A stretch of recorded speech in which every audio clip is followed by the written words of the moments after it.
Hello guys, good morning. A day in my life. So before tayong kumain ng breakfast, so kailangan mo natin uminom ng water and then prepare natin yung glucose kit natin para i-test kung ano yung glucose level before tayong kakain. So ang ginagawa ko una, hinugasan ko yung kamay ko, tapos tinutuyo, alam niyo na. Then mag-prepare ko yung kit ko ng glucose kit. And then, mabilis lang naman mag-check ng glucose level. Isang pagkatusok mo ng needle, check mo agad sa monitor. In seconds, malalaman mo na kung ilan yung result mo. So, yung result ko within the standard naman na 4 to 5. So, go ako na pwedeng kumain. So, 4.8 yung result ko. So, happy. And then, prepare lang ako ng food ko. So, yung food ko today, lagi naman ganon. Lagi naman kailangan, pag umaga, light meal palagi. Hindi ka pag sobrang heavy kasi yung kakainin mo, tataas yung sugar level mo. So, light meal lang yung gagawin. So, nag-experiment ako today. Ang ginawa ko, gumawa ko ng egg scrambled sa lato, tapos isang perasong brown, ang tawag dito, brown bread.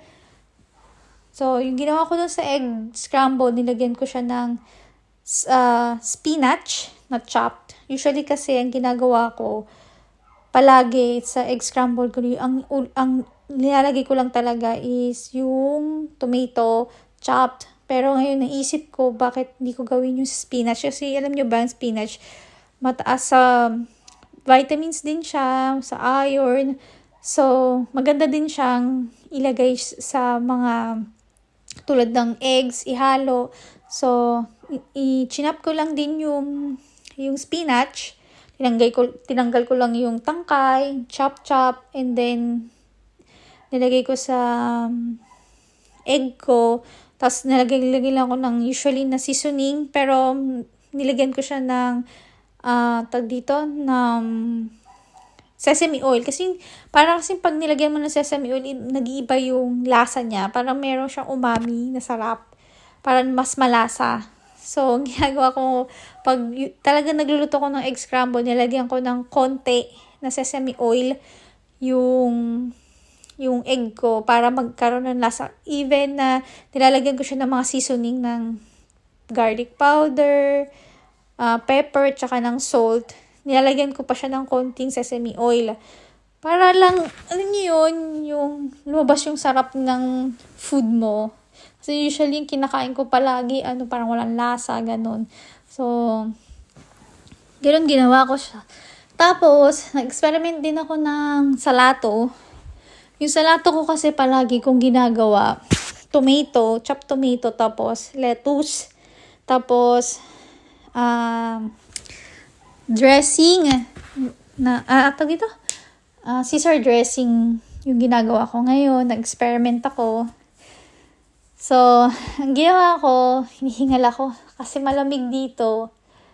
Tapos, konting galaw, nakakahingal.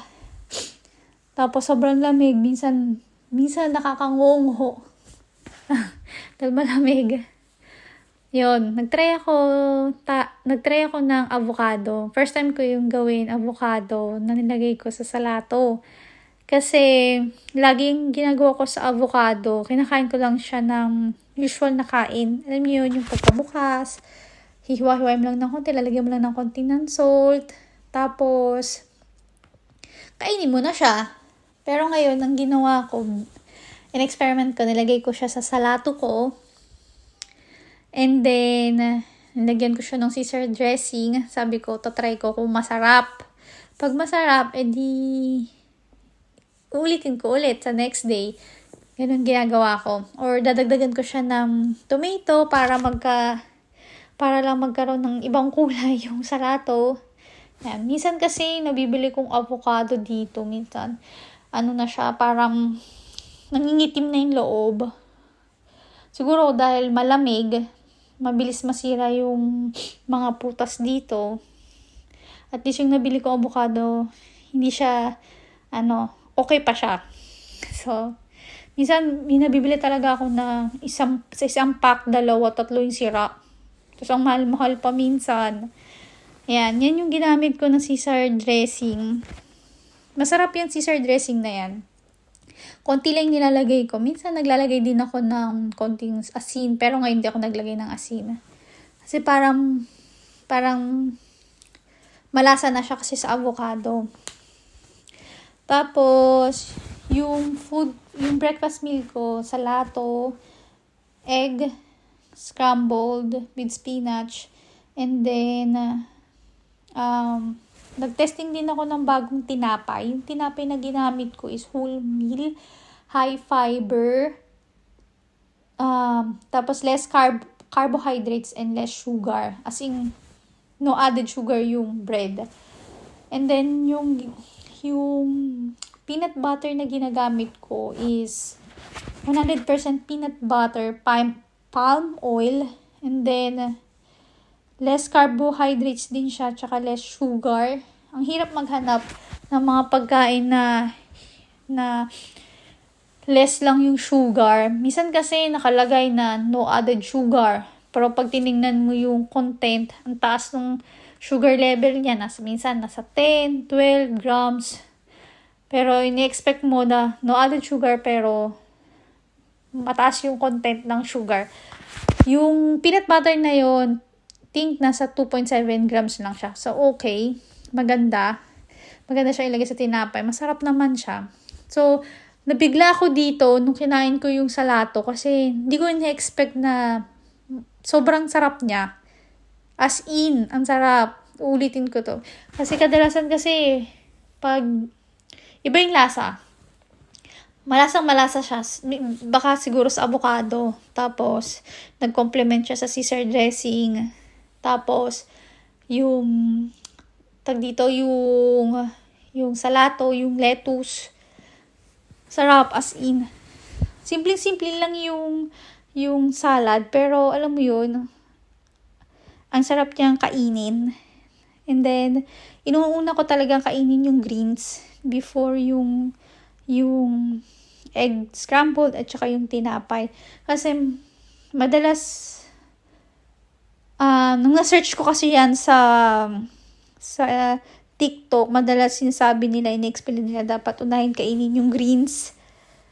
Para hindi daw mag-spike yung sugar mo. Greens muna yung kainin mo bago yung protein, tsaka yung carbohydrates. Ganun yung ginagawa kong routine.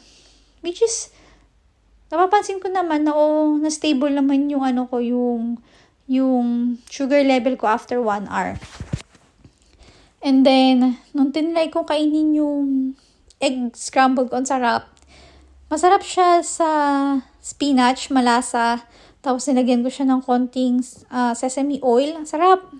Try nyo din. Spinach, chopped spinach, tapos egg. Tapos lagyan nyo ng konting sesame oil. Tapos lagyan nyo din ng mga seasoning. Masarap siya. Try nyo. Ang lasa niya, sobra.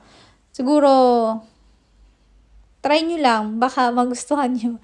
Ang sarap niya. Bukas ganun ulit gagawin ko na breakfast meal. Parang, siguro, minsan kasi inuulit ko ng 2 beses. Tapos, magpapalit ulit ako ng breakfast meal. Susunod na araw, ganun. Depende. Pag kung ano lang yung yun naman yung kainin. Kung ano available sa ref, ubusin ko yun. Kasi, ang bilis kasi masira ng mga pagkain, lalo na pag vegetables dito. Kasi nga, malamig. Pero ang sarap talaga niya. Masarap. Yun lang. See you later. Bye-bye.